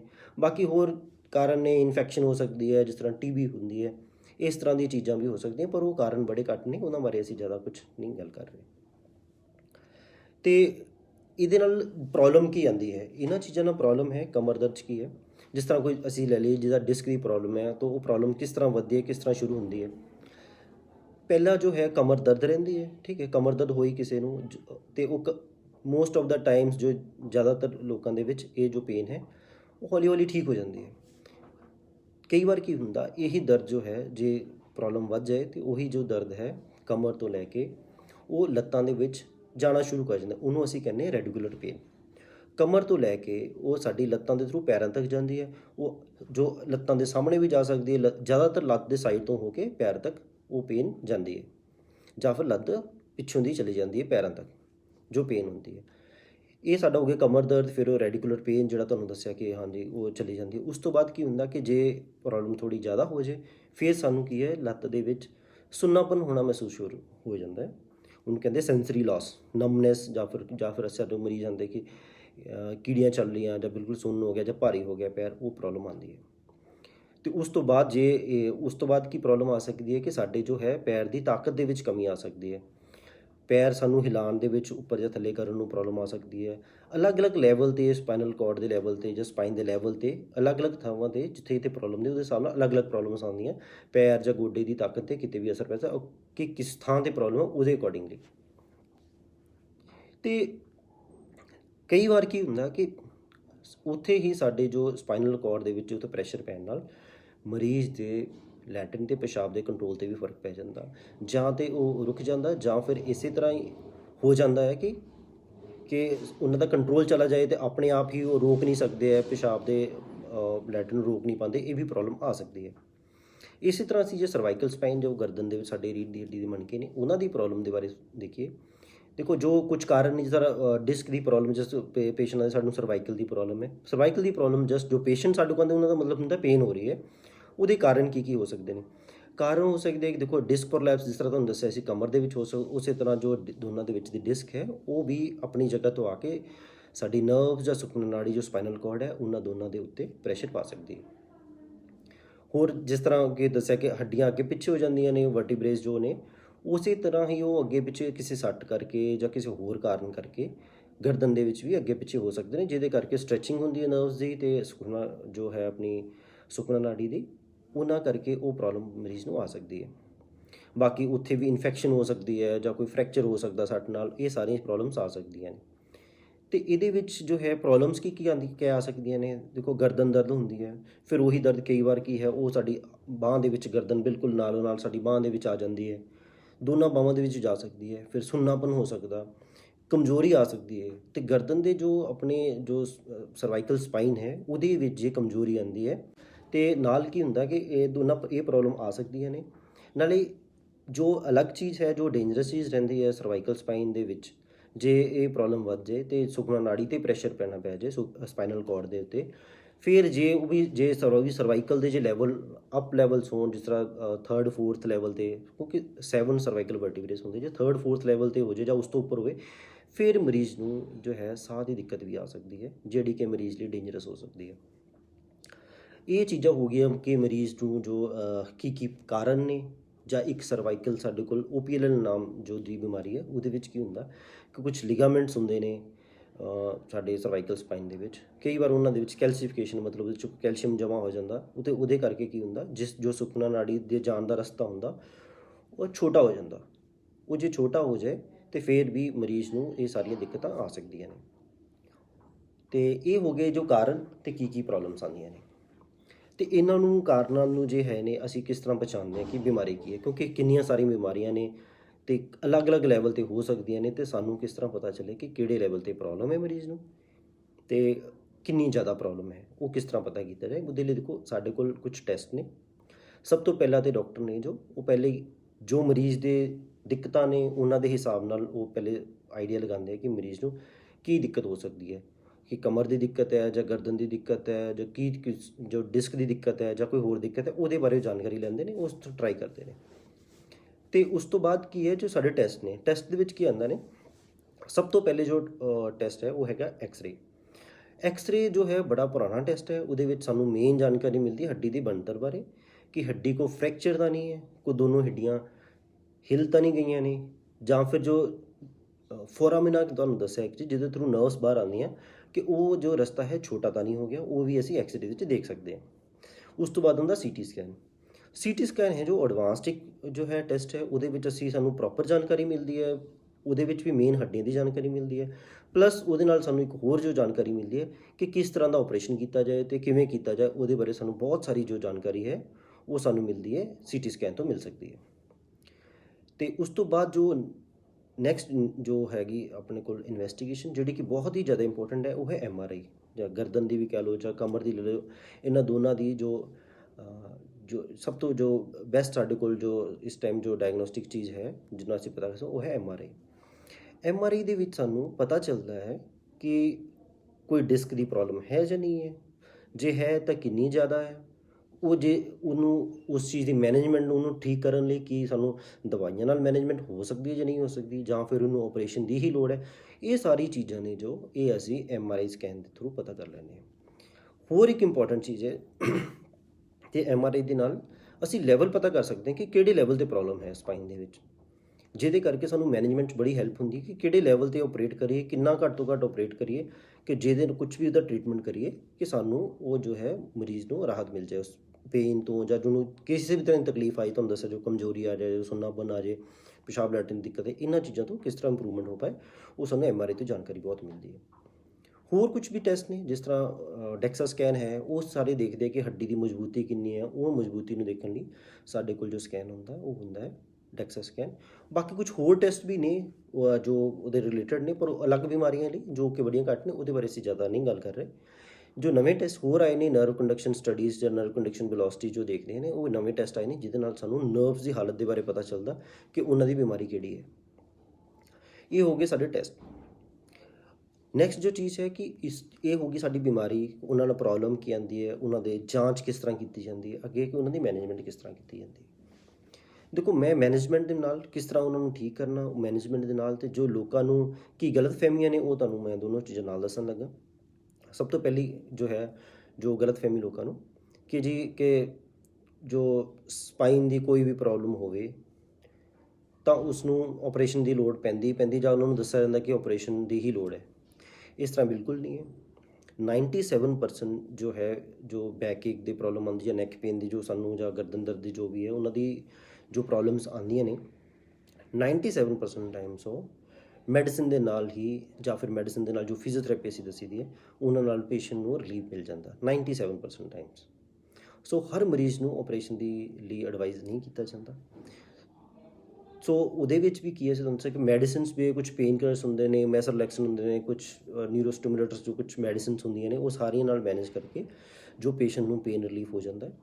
ਅਤੇ ਦੂਸਰਾ ਜੋ ਹੈ, ਉਹਨਾਂ ਨੂੰ ਅਸੀਂ ਕੁਝ ਫਿਜ਼ੀਓਥੈਰੇਪੀ ਸਿਖਾਈ ਦੀ ਜਾਂ ਐਕਸਰਸਾਈਜ਼ ਦੱਸੀ ਦੀਆਂ ਕਿ ਇਹ ਐਕਸਰਸਾਈਜ਼ ਕਰਨ ਨਾਲ, ਕੁਝ ਅਸੀਂ ਉਹਨਾਂ ਨੂੰ ਪ੍ਰੀਕੋਸ਼ਨਸ ਵੀ ਦੱਸਦੇ ਹਾਂ, ਜੋ ਮੈਂ ਤੁਹਾਨੂੰ ਬਾਅਦ ਦੇ ਵਿੱਚ ਦੱਸਦਾ, ਜੋ ਕੁਝ ਪ੍ਰੀਕੋਸ਼ਨਸ ਵੀ ਦੱਸੀਆਂ ਜਾਂਦੀਆਂ ਜਿਹਦੇ ਨਾਲ ਕਿ ਉਹਨਾਂ ਦੀ ਨੈਕ ਪੇਨ ਜਾਂ ਜੋ ਕਮਰ ਦਰਦ ਹੈ, ਉਹ ਜੋ ਹੈ ਉਹਨਾਂ ਨੂੰ ਰਿਲੀਫ ਮਿਲ ਜਾਂਦਾ ਹੈ। ਫਿਜ਼ੀਓਥੈਰੇਪੀ ਤੁਹਾਨੂੰ ਦੱਸਿਆ ਕਿ ਉਹ ਫਿਜ਼ੀਓਥੈਰੇਪੀ ਹੁੰਦੀ ਕਿ ਐਗਜ਼ੈਕਟਲੀ ਅਸੀਂ ਬੈਕ ਦੇ ਮਸਲਸ, ਨੈਕ ਦੇ ਮਸਲਸ ਨੂੰ ਸਟਰੋਂਗ ਕਰਨ ਲਈ ਕੁਝ ਐਕਸਰਸਾਈਜ਼ ਦੱਸੀਆਂ ਹੁੰਦੀਆਂ, ਜੋ ਸਟਰੋਂਗ ਰਹਿਣ 'ਤੇ ਸਾਡੀ ਸਪਾਈਨ ਨੂੰ ਸਪੋਰਟ ਮਿਲਦੀ ਹੈ ਅਤੇ ਉਹ ਪੇਨ ਸਾਨੂੰ ਰਿਲੀਵ ਰਹਿੰਦਾ ਹੈ। ਉਸ ਤੋਂ ਬਾਅਦ ਸਾਡੇ ਕੋਲ ਜੋ ਮੈਨੇਜਮੈਂਟ ਦਾ ਪਾਰਟ ਹੈ, ਉਹ ਹੈ ਨਰਵ ਬਲੋਕਸ। ਪੇਸ਼ੈਂਟ ਨੂੰ ਬਹੁਤ ਜ਼ਿਆਦਾ ਪੇਨ ਰਹਿੰਦੀ ਹੈ, ਪੇਸ਼ੈਂਟ ਦੇ ਜੋ ਵਰਟੀਬਰੇ ਜਾਂ ਰੀੜ੍ਹ ਦੀ ਹੱਡੀ ਦੇ ਜੋੜਾਂ ਦੇ ਵਿੱਚ ਜੋ ਦਰਦ ਹੋ ਰਹੀ ਹੈ, ਅਤੇ ਉਹਨਾਂ ਚੀਜ਼ਾਂ ਲਈ ਜੇ ਬਹੁਤ ਜ਼ਿਆਦਾ ਪੇਸ਼ੈਂਟ ਨੂੰ ਪੇਨ ਹੈ, ਅਸੀਂ ਨਰਵ ਬਲੋਕਸ ਜੋ ਹੈ, ਅਸੀਂ ਉਸ ਦਰਦ ਖਤਮ ਕਰਨ ਲਈ ਨਰਵ ਬਲੋਕਸ ਲਗਾ ਦਿੰਦੇ ਹਾਂ, ਕਿ ਇੰਜੈਕਸ਼ਨ ਲੱਗ ਜਾਂਦਾ, ਜਿਹਦੇ ਨਾਲ ਕਿ ਉਹਨਾਂ ਨੂੰ ਪੇਨ ਤੋਂ ਰਿਲੀਫ ਮਿਲਦੀ ਹੈ। ਤੋ ਜੋ ਇੱਕ ਟੈਂਪਰੇਰੀ ਤਰੀਕਾ ਹੈ ਉਸ ਚੀਜ਼ ਨੂੰ, ਜੋ ਪੇਨ ਨੂੰ, ਉਹ ਸਾਰੀਆਂ ਚੀਜ਼ਾਂ ਨੂੰ ਕਿ ਕਿਉਂਕਿ ਉਹ ਨਰਵ ਬਲੋਕ ਇਜ਼ ਨਾਟ ਕਿ ਅੱਜ ਜੇ ਅਸੀਂ ਨਰਵ ਬਲੋਕ ਕਰਤਾ ਤਾਂ ਕਦੇ ਦੁਬਾਰਾ ਪੇਨ ਨਹੀਂ ਹੋਣੀ ਹੈ। ਨੈਕਸਟ ਜੋ ਹੈ ਸਾਡੇ ਕੋਲ ਸਰਜੀਕਲ ਮੈਨੇਜਮੈਂਟ, ਕਿ ਕੁਝ ਚੀਜ਼ਾਂ ਨੇ, ਜਿਸ ਤਰ੍ਹਾਂ ਕਿ ਡਿਸਕ ਦੀ ਦਿੱਕਤ ਬਹੁਤ ਜ਼ਿਆਦਾ ਆ ਗਈ ਹੈ, ਪ੍ਰੈਸ਼ਰ ਬਹੁਤ ਜ਼ਿਆਦਾ ਪੈ ਰਿਹਾ ਨਰਵਸ 'ਤੇ, ਜਾਂ ਫਿਰ ਹੱਡੀਆਂ ਅੱਗੇ ਪਿੱਛੇ ਹੋ ਗਈਆਂ ਨੇ, ਉਹਨਾਂ ਨੂੰ ਫਿਕਸ ਕਰਨਾ ਪੈਂਦਾ ਪ੍ਰੋਪਰ ਪੋਜੀਸ਼ਨ 'ਤੇ ਲਿਆ ਕੇ, ਉਹਦੇ ਵਿੱਚ ਕੁਝ ਸਕਰੂ ਜਾਂ ਪਲੇਟਸ ਲਗਾ ਕੇ ਉਹਨਾਂ ਨੂੰ ਕੀਤਾ ਜਾਂਦਾ। ਅਤੇ ਉਹ ਜੋ ਉਸ ਦੀ ਟਰੀਟਮੈਂਟ ਉਹ ਮੈਂ ਤੁਹਾਨੂੰ ਫਿਰ ਦੱਸ ਦਿੰਦਾ। ਤੇ ਉਸ ਤੋਂ ਬਾਅਦ ਕੀ ਹੈ ਕਿ ਜੋ ਲੋਕਾਂ ਦੇ ਵਿੱਚ ਮਿਸਕਨਸੈਪਸ਼ਨ ਹੈਗੀ ਆ ਜਾਂ ਜੋ ਲੋਕੀ ਗਲਤਫਹਿਮੀ ਹੈ ਕਿ ਸਪਾਈਨ ਸਰਜਰੀ ਸਕਸੈਸਫੁਲ ਨਹੀਂ ਹੈ। ਦੇਖੋ ਸਪਾਈਨ ਸਰਜਰੀ ਸਕਸੈਸਫੁਲ ਨਹੀਂ ਹੈ ਇਹਦੇ ਲਈ ਜੇ ਅਸੀਂ 30 ਤੋਂ 40 ਸਾਲ ਪਹਿਲੇ ਦੀ ਗੱਲ ਕਰੀਏ ਤਾਂ ਗੱਲ ਹੋ ਸਕਦਾ ਠੀਕ ਹੋਵੇ ਕਿ ਸਪਾਈਨ ਸਰਜਰੀ ਹੈ ਜੋ ਸਕਸੈਸਫੁਲ ਨਹੀਂ ਹੈ। ਅੱਜ ਕੱਲ੍ਹ ਦੇ ਵਿੱਚ ਜੋ ਹੈ ਇੰਨੀ ਐਡਵਾਂਸਮੈਂਟ ਆ ਚੁੱਕੀ ਹੈ ਟ੍ਰੀਟਮੈਂਟ ਦੇ ਵਿੱਚ। ਦੇਖੋ ਅਸੀਂ ਐਗਜ਼ੈਕਟ ਪਹਿਲੇ ਹੀ ਆਪਰੇਸ਼ਨ ਕਰਨ ਤੋਂ ਪਹਿਲੇ ਅਸੀਂ MRI ਕਰਕੇ CT ਸਕੈਨ ਕਰਕੇ ਐਗਜ਼ੈਕਟ ਜਿੱਥੇ ਆਪਰੇਸ਼ਨ ਕਰਨਾ ਉਸ ਚੀਜ਼ ਨੂੰ ਅਸੀਂ ਪਹਿਲੇ ਹੀ ਪਤਾ ਕਰ ਸਕਦੇ ਹਾਂ ਕਿ ਪ੍ਰੋਬਲਮ ਕੀ ਹੈ, ਉਹਦਾ ਕੀ ਇਲਾਜ ਕੀਤਾ ਜਾਏ ਤੇ ਪੇਸ਼ੈਂਟ ਨੂੰ ਪੇਨ ਰਿਲੀਫ ਹੋਏਗੀ। ਉਹ ਸਾਨੂੰ ਆਪਰੇਸ਼ਨ ਤੋਂ ਪਹਿਲੇ ਹੀ ਪਤਾ ਚੱਲ ਜਾਂਦਾ। ਜੋ MRI CT ਸਕੈਨ ਇਹ ਸਭ ਟੈਕਨੋਲੋਜੀਜ਼ ਨੇ ਉਹਦੇ ਨਾਲ ਸਾਨੂੰ ਪਤਾ ਚੱਲ ਜਾਂਦਾ ਹੈ ਕਿ ਪ੍ਰੋਬਲਮ ਕੀ ਹੈ, ਜੋ ਕਿ ਪਹਿਲੇ ਨਹੀਂ ਸੀ ਇੰਨਾ। ਜਿਸ ਪੁਰਾਣੀਆਂ ਗੱਲਾਂ ਕਰੋ ਤਾਂ ਉਦੋਂ ਇਹ ਚੀਜ਼ਾਂ ਅਵੇਲੇਬਲ ਨਹੀਂ ਸੀ ਤੇ ਇਹ ਪੋਸੀਬਲ ਨਹੀਂ ਸੀ ਕਿ ਸਪਾਈਨ ਸਰਜਰੀ ਸੇਫਲੀ ਕੀਤੀ ਜਾਏ। ਦੂਸਰਾ ਇਹ ਹੈ ਕਿ ਅੱਜ ਕੱਲ੍ਹ ਦੇ ਜ਼ਮਾਨੇ ਦੇ ਵਿੱਚ ਜਦੋਂ ਅਸੀਂ ਆਪਰੇਸ਼ਨ ਕਰਦੇ ਹਾਂ ਤਾਂ ਆਪਰੇਸ਼ਨ 'ਚ ਬੜੀਆਂ ਸਾਰੀਆਂ ਨਵੀਆਂ ਚੀਜ਼ਾਂ ਆ ਗਈਆਂ ਜਿਹਦੇ ਨਾਲ ਕਿ ਅਸੀਂ ਪੇਸ਼ੈਂਟ ਦਾ ਸੇਫਲੀ ਆਪਰੇਸ਼ਨ ਕਰ ਸਕਦੇ ਹਾਂ। ਜਿਸ ਤਰ੍ਹਾਂ ਕਿ ਸਾਡੇ ਕੋਲ ਹੁਣ C-ਆਰਮ ਹੈ। C-ਆਰਮ ਕੀ ਹੈ, ਇੱਕ ਐਕਸਰੇ ਹੁੰਦਾ ਹੈ ਜਿਹਦੇ ਵਿੱਚ ਅਸੀਂ ਡਿਊਰਿੰਗ ਸਰਜਰੀ ਆਪਰੇਸ਼ਨ ਕਰਦੇ ਟਾਈਮ ਵੀ ਅਸੀਂ ਐਗਜ਼ੈਕਟ ਥਾਂ ਦੇਖ ਸਕਦੇ ਹਾਂ ਕਿ ਆਪਰੇਸ਼ਨ ਕਿੱਥੇ ਕਰਨਾ, ਬਿਲਕੁਲ ਸਹੀ ਜਗ੍ਹਾ 'ਤੇ ਅਸੀਂ ਆਪਰੇਸ਼ਨ ਕਰ ਵੀ ਰਹੇ ਹਾਂ ਜਾਂ ਨਹੀਂ ਕਰ ਰਹੇ ਹਾਂ। ਉਹ ਚੀਜ਼ਾਂ ਅਸੀਂ ਜੋ ਹੈ ਉਹ ਦੇਖ ਸਕਦੇ ਹਾਂ। ਦੂਸਰਾ ਹੈ ਕਿ ਅਸੀਂ ਜੋ ਸਾਡੇ ਕੋਲ ਨਵੀਂ ਚੀਜ਼ ਹੈ ਮਾਈਕਰੋਸਕੋਪ ਹੈ। ਮਾਈਕਰੋਸਕੋਪ ਕੀ ਹੁੰਦਾ, ਅਸੀਂ ਉਹਦੇ ਵਿੱਚ ਕੀ ਜੋ ਅਸੀਂ ਆਪਰੇਸ਼ਨ ਕਰਦੇ ਟਾਈਮ ਜੋ ਰਿਸਕ ਕੀ ਹੁੰਦਾ ਹੈ, ਸਾਡੇ ਜੋ ਨਰਵਸ ਨੇ ਜਾਂ ਨਸਾਂ ਨੇ ਉਹ ਇੰਨੀਆਂ ਪਤਲੀਆਂ ਧਾਗੇ ਵਰਗੀਆਂ ਪਤਲੀਆਂ ਹੁੰਦੀਆਂ ਨੇ ਤੇ ਆਪਰੇਸ਼ਨ ਦੇ ਟਾਈਮ ਉਹਨਾਂ ਦੇ ਵਿੱਚ ਇੰਜਰੀ ਹੋਣ ਦੇ ਚਾਂਸਸ ਹੁੰਦੇ ਕਿਉਂਕਿ ਨੰਗੀ ਅੱਖ ਦੇ ਨਾਲ ਉਹ ਇੰਨੇ ਪਤਲੇ ਪਤਲੇ ਧਾਗੇ ਵਰਗੀਆਂ ਨਸਾਂ ਨੂੰ ਪਛਾਣਨਾ ਬੜਾ ਮੁਸ਼ਕਿਲ ਹੁੰਦਾ। ਸੋ ਹੁਣ ਜੋ ਮਾਈਕਰੋਸਕੋਪ ਆਏ ਨੇ ਉਹ ਸਾਨੂੰ ਐਡੀ ਵੱਡੀ ਨਰਵ ਨੂੰ ਐਡਾ ਵੱਡਾ ਕਰਕੇ ਦਿਖਾਉਂਦੇ ਨੇ ਕਿ ਅਸੀਂ ਈਜ਼ੀਲੀ ਉਹਨਾਂ ਨੂੰ ਦੇਖ ਸਕਦੇ ਤੇ ਉਹਨਾਂ ਨੂੰ ਬਚਾ ਸਕਦੇ ਹਾਂ ਤੇ ਕੋਈ ਤਾਂ ਕਿ ਮਰੀਜ਼ ਨੂੰ ਕੋਈ ਵੀ ਐਡੀਸ਼ਨਲ ਪ੍ਰੋਬਲਮ ਨਾ ਆ ਜਾਏ। ਬਾਕੀ ਹੋਰ ਜੋ ਡਰਿਲ ਦਾ ਜੋ ਹੈ ਇਸਤੇਮਾਲ ਹੋਣ ਲੱਗ ਗਿਆ ਸਾਨੂੰ ਸਪਾਈਨ ਸਰਜਰੀ ਕਰਨ ਦੇ ਟਾਈਮ। ਨਵੀਆਂ ਚੀਜ਼ਾਂ ਦੇ ਵਿੱਚ ਐਂਡੋਸਕੋਪਿਕ ਸਰਜਰੀ ਆ ਗਈ ਹੈ ਸਪਾਈਨ ਸਰਜਰੀ ਦੇ ਵਿੱਚ। ਅਸੀਂ ਛੋਟਾ ਜਿਹਾ ਚੀਰਾ ਲਗਾ ਕੇ ਮਰੀਜ਼ ਦੀ ਜੋ ਹੈ ਆਪਰੇਸ਼ਨ ਕਰਕੇ ਮਰੀਜ਼ ਨੂੰ ਰਿਲੀਫ ਦੇ ਸਕਦੇ ਹਾਂ। ਬਾਕੀ ਜੋ ਅੱਜ ਕੱਲ੍ਹ ਬਿਲਕੁਲ ਲੇਟੈਸਟ ਟੈਕਨੋਲੋਜੀ ਹੈਗਾ ਜੋ ਹੈ ਨਰਵ ਮੋਨੀਟਰਿੰਗ ਡਿਊਰਿੰਗ ਆਪਰੇਸ਼ਨ ਅਸੀਂ ਜੋ ਹੈ ਨਰਵਸ ਨੂੰ ਚੈੱਕ ਕਰਦੇ ਰਹਿੰਦੇ ਹਾਂ ਕਿ ਉਹਨਾਂ ਨੂੰ ਕੋਈ ਪ੍ਰੋਬਲਮ ਤਾਂ ਨਹੀਂ। ਉਹਦੇ ਲਈ ਨਰਵ ਮੋਨੀਟਰਿੰਗ ਨਾਮ ਦੀ ਚੀਜ਼ ਨਵੀਂ ਐਡ ਹੋ ਚੁੱਕੀ ਹੈ। ਸੋ ਸਪਾਈਨ ਸਰਜਰੀ ਜੋ ਹੈ ਵਿਦ ਟੈਕਨੋਲੋਜੀ ਬਹੁਤ ਸੇਫ ਹੋ ਚੁੱਕੀ ਹੈ। ਦੇਖੋ ਜਿਸ ਤਰ੍ਹਾਂ ਪਹਿਲੇ ਸਾਨੂੰ ਲੱਗਦਾ ਸੀ ਕਿ ਅਸੀਂ ਫਲਾਈਟ ਦੇ ਵਿੱਚ ਸਫ਼ਰ ਕਰਨਾ ਬਹੁਤ ਰਿਸਕੀ ਲੱਗਦਾ ਸੀ ਸਭ ਨੂੰ ਕਿ ਜੇ ਰਿਸਕੀ ਹੈ ਕੋਈ ਐਕਸੀਡੈਂਟ ਹੋ ਸਕਦਾ, ਪਰ ਅੱਜ ਦੇ ਜ਼ਮਾਨੇ 'ਚ ਦੇਖੋ ਸ਼ਾਇਦ ਜੋ ਹਰ ਕੋਈ ਇਨਸਾਨ ਫਲਾਈਟ ਦੇ ਵਿੱਚ ਸਫ਼ਰ ਕਰਦਾ ਤੇ ਉਹਨਾਂ ਨੂੰ ਲੱਗਦਾ ਕਿ ਸ਼ਾਇਦ ਉਹ ਜੋ ਹੈ ਰੋਡ ਦੇ ਨਾਲ ਸਫ਼ਰ ਕਰਨ ਨਾਲੋਂ ਵੀ ਸੇਫ ਹੋ ਗਿਆ ਹੈ ਫਲਾਈਟ ਤੋਂ ਜੋ ਤੁਸੀਂ ਸਫ਼ਰ ਕਰਦੇ ਹੋ। ਉਸੇ ਤਰ੍ਹਾਂ ਹੀ ਸਪਾਈਨ ਸਰਜਰੀ ਵੀ ਹੁਣ ਬਹੁਤ ਹੀ ਜ਼ਿਆਦਾ ਸੇਫ ਹੋ ਚੁੱਕੀ ਹੈ। ਇਹ ਚੀਜ਼ਾਂ ਹੋ ਗਈਆਂ। ਬਾਕੀ ਤੁਹਾਨੂੰ ਜੋ ਹੈ ਜੋ ਆਪਰੇਸ਼ਨ ਜੋ ਹੈ ਅਸੀਂ ਜੋ ਕਰਦੇ ਹਾਂ, ਦੇਖੋ ਜੋ ਡਿਸਕ ਹੁੰਦੀ ਹੈ ਅਸੀਂ ਉਹਨੂੰ ਡਿਸਕ ਦੀ ਪ੍ਰੋਬਲਮ ਹੈ ਉਹਦੇ ਵਿੱਚੋਂ ਅਸੀਂ ਜੋ ਹੈ ਆਪਰੇਸ਼ਨ ਕਰਕੇ ਜੋ ਡਿਸਕ ਦੀ ਪ੍ਰੋਬਲਮ ਆ ਰਹੀ ਹੈ ਅਸੀਂ ਡਿਸਕ ਨੂੰ ਕੱਢ ਦਿੰਦੇ ਹਾਂ। ਜਾਂ ਕਈ ਵਾਰ ਜੋ ਹੈ ਸਾਡੀਆਂ ਜੋ ਹੱਡੀਆਂ ਨੇ ਉਹ ਵਰਟੀਬਰੇ ਉਹ ਅੱਗੇ ਪਿੱਛੇ ਹੋ ਜਾਂਦੇ ਨੇ, ਠੀਕ ਹੈ। ਤੇ ਇਹ ਤੁਸੀਂ ਦੇਖ ਸਕਦੇ ਹੋ ਇਹਦੇ ਵਿੱਚ ਕਿ ਜੋ ਇਹ ਵਰਟੀਬਰੇ ਹੈ ਜੋ ਰੀੜ੍ਹ ਦੀ ਹੱਡੀ ਦਾ ਮਣਕਾ ਅੱਗੇ ਚਲਾ ਗਿਆ ਇਹ ਪਿੱਛੇ ਚਲਾ ਗਿਆ। ਇਹਦੇ ਵਿੱਚ ਕੀ ਹੁੰਦਾ ਕਿ ਸਟ੍ਰੈਚਿੰਗ ਹੋ ਜਾਂਦੀ ਜੋ ਵੀ ਸਪਾਈਨਲ ਕਾਰਡ ਜਾਂ ਨਰਵਸ ਸਪੈਸ਼ਲੀ ਇਸ ਥਾਂ 'ਤੇ ਜੋ ਨਰਵਸ ਹੁੰਦੀਆਂ ਨੇ ਉਹਨਾਂ ਦੀ ਸਟ੍ਰੈਚਿੰਗ ਹੋ ਜਾਂਦੀ। ਉਹਨਾਂ ਦੇ ਆਪਰੇਸ਼ਨ 'ਚ ਕੀ ਕੀਤਾ ਜਾਂਦਾ ਕਿ ਅਸੀਂ ਦੋਨਾਂ ਨੂੰ ਉਹਨਾਂ ਦੀ ਜਦੋਂ ਦੋਨੋਂ ਵਰਟੀਬਰੇ ਆਪਸ 'ਚ ਮੂਵਮੈਂਟ ਕਰਦੇ ਆ ਅਤੇ ਸਾਨੂੰ ਤਾਂ ਨਰਵਸ 'ਤੇ ਸਟ੍ਰੈਚਿੰਗ ਹੁੰਦੀ ਅਤੇ ਉਹਦੇ ਕਰਕੇ ਪੇਨ ਹੁੰਦੀ। ਤਾਂ ਉਹਦੇ 'ਚ ਦੇਖੋ ਇਸ ਤਰ੍ਹਾਂ ਦੀ ਸਕਰੂ ਅਤੇ ਪਲੇਟ ਲਗਾ ਕੇ ਉਹਨਾਂ ਨੂੰ ਆਪਸ 'ਚ ਫਿਕਸ ਕਰ ਦਿੱਤਾ ਜਾਂਦਾ ਤਾਂ ਕਿ ਜ਼ਿਆਦਾ ਮੂਵਮੈਂਟ ਨਾ ਹੋਏ ਅਤੇ ਪੇਸ਼ੈਂਟ ਨੂੰ ਪੇਨ ਰਿਲੀਫ ਰਹੇ।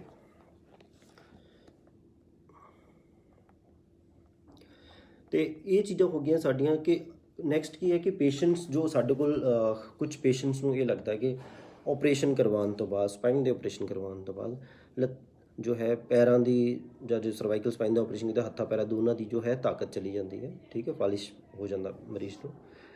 ਦੇਖੋ ਉਹਦੀ ਇਸ ਤਰ੍ਹਾਂ ਨਹੀਂ ਹੈ ਕਿ ਹਰ ਇੱਕ ਮਰੀਜ਼ ਨੂੰ ਹੋ ਜਾਂਦਾ। 99% ਜੋ ਆਪਰੇਸ਼ਨ ਸਪਾਈਨ ਦੇ ਹੁੰਦੇ ਆ ਉਹ ਸੇਫ ਹੁੰਦੇ ਨੇ, ਮਰੀਜ਼ ਨੂੰ ਰਿਲੀਫ ਮਿਲ ਜਾਂਦਾ। ਪ੍ਰੋਬਲਮ ਕਦੋਂ ਆਉਂਦੀ ਹੈ ਕਿ ਜੇ ਮਰੀਜ਼ ਨੂੰ ਕਦੋਂ ਅਸੀਂ ਕਹਿ ਦਈਏ ਕਿ ਇਸ ਤਰ੍ਹਾਂ ਨਹੀਂ ਕੋਈ ਗੱਲ ਨਹੀਂ ਕਿ ਪ੍ਰੋਬਲਮ ਨਹੀਂ, ਪ੍ਰੋਬਲਮ ਕਦੋਂ ਆਉਂਦੀ ਹੈ ਉਦੋਂ ਆਉਂਦੀ ਜਦੋਂ ਮਰੀਜ਼ ਸਾਡੇ ਕੋਲ ਉਦੋਂ ਆਉਂਦਾ ਜਦੋਂ ਆਲਰੇਡੀ ਉਹਨੂੰ ਪਹਿਲੇ ਤੋਂ ਹੀ ਉਹਨੂੰ ਪੈਰਾਂ ਦੀ ਜਾਂ ਹੱਥਾਂ ਦੀ ਤਾਕਤ ਘਟਣੀ ਸ਼ੁਰੂ ਹੋ ਗਈ ਹੈ ਜਾਂ ਘੱਟ ਹੋ ਗਈ ਤਾਕਤ। ਉਸ ਟਾਈਮ ਜੇ ਆਪਰੇਸ਼ਨ ਕੋਈ ਕਰਵਾਏਗਾ ਤਾਂ ਉਸ ਪਹਿਲੇ ਕਾਫੀ ਨੁਕਸਾਨ ਹੋ ਚੁੱਕਿਆ ਹੁੰਦਾ ਜਾਂ ਨਰਵਸ ਦੇ ਵਿੱਚ ਜੋ ਸੋਜਿਸ਼ ਆ ਚੁੱਕੀ ਹੁੰਦੀ ਹੈ ਉਦੋਂ ਉਹਨਾਂ ਨੂੰ ਰਿਸਕ ਹੁੰਦਾ। ਜੇ ਟਾਈਮਲੀ ਆਪਰੇਸ਼ਨ ਕੀਤਾ ਜਾਏ ਤਾਂ ਕਿਸੇ ਤਰ੍ਹਾਂ ਦੀ ਕੋਈ ਪ੍ਰੋਬਲਮ ਆਉਣ ਦੇ ਚਾਂਸਿਸ ਬੜੇ ਘੱਟ ਹੁੰਦੇ ਨੇ। ਜਾਂ ਫਿਰ ਪ੍ਰੋਬਲਮ ਕਦੋਂ ਜੋ ਹੈ ਕਿ ਕਮਜ਼ੋਰੀ ਕਦੋਂ ਆਉਂਦੀ ਹੈ ਉਹ ਉਦੋਂ ਆ ਸਕਦੀ ਹੈ ਜਦੋਂ ਅਸੀਂ ਮਰੀਜ਼ ਦਾ ਕੋਈ ਸਪਾਈਨਲ ਕਾਰਡ ਦਾ ਕੋਈ ਟਿਊਮਰ ਹੋਵੇ, ਸੁਪਨਾ ਨਾੜੀ ਦਾ ਜੋ ਟਿਊਮਰ ਹੁੰਦਾ ਉਹ ਵੀ ਉਹਦੇ ਵਿੱਚ ਜੇ ਪਹਿਲੇ ਹੀ ਕੋਈ ਕਮਜ਼ੋਰੀ ਆਉਣੀ ਸ਼ੁਰੂ ਹੋ ਚੁੱਕੀ ਹੈ ਉਦੋਂ ਦਿੱਕਤ ਆਉਂਦੀ ਹੈ। ਜੇ ਤੁਸੀਂ ਸਿੰਪਲ ਡਿਸਕ ਦਾ ਕਹੋ ਕਿ ਦਰਦ ਹੋ ਰਹੀ ਹੈ ਜਾਂ ਸੁੰਨਾਪਨ ਹੋ ਰਿਹਾ ਉਹਦੇ ਵਿੱਚ ਇੱਦਾਂ ਦੇ ਚਾਂਸਿਸ ਬੜੇ ਘੱਟ ਨੇ, ਇੱਦਾਂ ਦੀ ਕੋਈ ਪ੍ਰੋਬਲਮ ਨਾ ਬੜੀ ਸੇਫਲੀ ਸਰਜਰੀ ਹੋ ਜਾਂਦੀ ਹੈ। ਤੇ ਬਾਕੀ ਇਸ ਤਰ੍ਹਾਂ ਕਿ ਜੀ ਇਹ ਤੇ ਸਾਡੀ ਹੋ ਗਈ ਕਿ ਕੀ ਸਾਡੇ ਜੋ ਹੈ ਕਿ ਕੀ ਮਰੀਜ਼ ਨੂੰ ਦਿੱਕਤ ਆ ਸਕਦੀ ਹੈ, ਕਿਹੜੀ ਪ੍ਰੋਬਲਮਸ ਹੁੰਦੀਆਂ, ਕਿਸ ਤਰ੍ਹਾਂ ਟੈਸਟ ਕੀਤੇ ਜਾਂਦੇ ਨੇ, ਤੇ ਕਿਹੜੀ ਤਰ੍ਹਾਂ ਦੀ ਮੈਨੇਜਮੈਂਟ ਹੈ। ਤੁਹਾਨੂੰ ਦੱਸਾਂ 97% ਜੋ ਹੈ ਮੈਡੀਸਿਨਸ ਨਾਲ ਠੀਕ ਹੋ ਜਾਂਦੇ, ਬਾਕੀ ਨੂੰ ਆਪਰੇਸ਼ਨ ਦੀ ਲੋੜ ਪੈਂਦੀ ਹੈ। ਆਪਰੇਸ਼ਨ ਦੱਸਿਆ ਕਿ ਸ਼ੁਰੂਆਤੀ ਸਟੇਜ 'ਚ ਕੋਈ ਮਤਲਬ ਅਸੀਂ ਸਾਰੇ ਦੇ ਸਾਰੇ ਜੋ ਆਪਰੇਸ਼ਨ ਨੇ, ਜੋ ਮੇਨ ਬਿਮਾਰੀਆਂ ਦੇ ਆਪਰੇਸ਼ਨ ਨੇ, ਸੇਫ ਹੁੰਦੇ ਨੇ। ਪ੍ਰੋਬਲਮ ਆਉਂਦੀ ਜੋ ਸਪਾਈਨਲ ਕਾਰਡ ਦੇ ਟਿਊਮਰ ਆਪਰੇਟ ਕਰਨੇ, ਜਿਨ੍ਹਾਂ 'ਚ ਪਹਿਲੇ ਕੋਈ ਕਮਜ਼ੋਰੀ ਆ ਚੁੱਕੀ ਹੈ, ਉਹਨਾਂ ਦੇ ਵਿੱਚ ਜੋ ਹੈ ਦਿੱਕਤ ਆ ਸਕਦੀ ਹੈ। ਅਦਰਵਾਈਜ਼ ਜੋ ਹੈ ਸਪਾਈਨ ਸਰਜਰੀ ਬਹੁਤ ਸੇਫ ਸਰਜਰੀ। ਤੇ ਜੋ ਹੁਣ ਇਹ ਹੈ ਕਿ ਇਸ ਤਰ੍ਹਾਂ ਕਿ ਜੋ ਮਰੀਜ਼ ਸਾਡੇ ਕੋਲ, ਅਸੀਂ ਸਪਾਈਨ ਦੀ ਹੈਲਥ ਦਾ ਧਿਆਨ ਕਿਸ ਤਰ੍ਹਾਂ ਰੱਖੀਏ। ਦੇਖੋ, ਸਭ ਤੋਂ ਪਹਿਲੇ ਹੈ ਕਿ ਜੋ ਅਸੀਂ ਸਾਨੂੰ ਜੋ ਜਿਨ੍ਹਾਂ ਨੂੰ ਮਤਲਬ ਕਿਸ ਤਰ੍ਹਾਂ ਅਵੋਇਡ ਕੀਤਾ ਜਾਂਦਾ ਉਸਦਾ, ਉਹਦੇ 'ਚ ਹੈ ਕਿ ਅਸੀਂ ਜੇ ਪ੍ਰੋਪਰ ਡਾਈਟ ਹੋਵੇ ਸਾਡੀ, ਐਕਸਰਸਾਈਜ਼ ਕਰਦੇ ਰਹੀਏ ਸੋ ਦੈਟ ਸਾਡੇ ਜੋ ਬੈਕ ਦੇ ਮਸਲਸ ਨੇ ਉਹ ਸਟਰੋਂਗ ਰਹਿਣ। ਅਤੇ ਉਹਦੇ ਲਈ ਐਕਸਰਸਾਈਜ਼ ਕੀਤੀ ਜਾ ਸਕਦੀ ਹੈ। ਵਾਕਿੰਗ ਕਰੋ, ਕੁਛ ਐਕਸਰਸਾਈਜ਼ ਕਰੋ, ਇਹਨਾਂ ਸਾਰੀਆਂ ਚੀਜ਼ਾਂ ਨਾਲ ਜੋ ਹੈ ਤੁਹਾਡੀ ਜੋ ਬੈਕ ਦੀ ਹੈ ਸਟਰੈਂਥ ਉਹ ਮੇਨਟੇਨ ਰਹਿੰਦੀ ਹੈ, ਅਤੇ ਇਹ ਪ੍ਰੋਬਲਮਸ ਆਉਣ ਦੇ ਚਾਂਸਿਸ ਸਾਨੂੰ ਘੱਟ ਹੁੰਦੇ ਨੇ। ਅਤੇ ਜੇ ਕਿਸੇ ਨੂੰ ਅਤੇ ਹੋਰ ਜੋ ਜਿਸ ਤਰ੍ਹਾਂ ਕਿ ਸਾਡੇ ਜੋ ਸਪੋਰਟਸ ਪਰਸਨ ਨੇ, ਕਈ ਵਾਰ ਕੀ ਹੁੰਦਾ ਕਿ ਜੋ ਰੂਟੀਨ 'ਚ ਜੋ ਜਿੰਨਾ ਅਸੀਂ ਵਜ਼ਨ ਉਠਾਉਂਦੇ ਹਾਂ, ਜੇ ਉਸ ਤੋਂ ਅਸੀਂ ਕੁਛ ਜ਼ਿਆਦਾ ਵਜ਼ਨ ਉਠਾਈਏ ਜਾਂ ਕੋਈ ਕੰਮ ਕਰਦੇ ਹਾਂ ਰੂਟੀਨ 'ਚ, ਪਰ ਉਸ ਤੋਂ ਕਾਫੀ ਜ਼ਿਆਦਾ ਹੈਵੀ ਕੰਮ ਕਰ ਲਈ, ਉਦੋਂ ਸਾਡੇ ਕਮਰ ਦੇ ਵਿੱਚ ਪ੍ਰੋਬਲਮ ਆ ਸਕਦੀ ਹੈ, ਡਿਸਕ ਪ੍ਰੋਲੈਪਸ ਜੋ ਹੈ ਉਹਦੀ ਦਿੱਕਤ ਆ ਸਕਦੀ ਹੈ।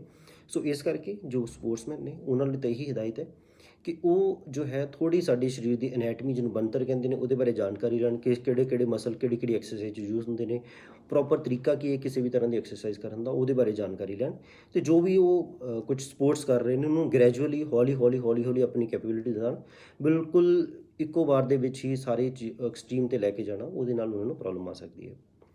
ਇਹ ਹੋ ਗਈ ਪ੍ਰੀਵੈਂਸ਼ਨ। ਅਤੇ ਜੇ ਕਿਸੇ ਨੂੰ ਬੈਕ ਦੀ ਪ੍ਰੋਬਲਮ ਆ ਚੁੱਕੀ ਹੈ, ਫਿਰ ਕੀ ਕੀਤਾ ਜਾਏ, ਉਹਦੇ ਲਈ ਕੀ ਕੀਤਾ ਜਾ ਸਕਦਾ। ਦੇਖੋ, ਜਦੋਂ ਦਰਦ ਹੈ ਉਦੋਂ ਜੋ ਹੈ ਕੀ ਕੀਤਾ, ਜੋ ਜਿਹਨੂੰ ਇੱਕ ਵਾਰ ਪ੍ਰੋਬਲਮ ਆ ਚੁੱਕੀ ਹੈ ਉਹਨਾਂ ਲਈ ਕੀ ਹੈ। ਦੇਖੋ, ਅਸੀਂ ਆਮ ਹੀ ਦੇਖਦੇ ਹਾਂ ਕਿ ਜੋ ਸਾਡੇ ਘਰਾਂ ਦੇ ਵਿੱਚ ਜੋ ਵੀ ਕੰਮ ਕਰਦੇ ਨੇ, ਜਾਂ ਉਹਦੇ 'ਚ ਕੀ ਹੁੰਦਾ ਕਿ ਜੋ ਵੀ ਅਸੀਂ ਘਰਾਂ ਦੇ ਵਿੱਚ ਝਾੜੂ ਲਗਾਇਆ ਜਾਂਦਾ ਜਾਂ ਕੋਈ ਵੀ ਕੰਮ ਕੀਤੇ ਜਾਂਦੇ ਨੇ, ਅਤੇ ਉਹ ਕੀ ਨੀਚੇ ਬੈਠ ਕੇ ਕੀਤੇ ਜਾਂਦੇ ਨੇ, ਉਹਦੇ ਨਾਲ ਜਿਨ੍ਹਾਂ ਨੂੰ ਪ੍ਰੋਬਲਮ ਆਉਣੀ ਸ਼ੁਰੂ ਹੋ ਚੁੱਕੀ ਹੈ ਅਤੇ ਉਹ ਪ੍ਰੋਬਲਮ ਵੱਧ ਜਾਂਦੀ ਹੈ। ਅਤੇ ਉਹਦੇ ਲਈ ਅਸੀਂ ਕੀ ਕਰਨਾ ਹੈ,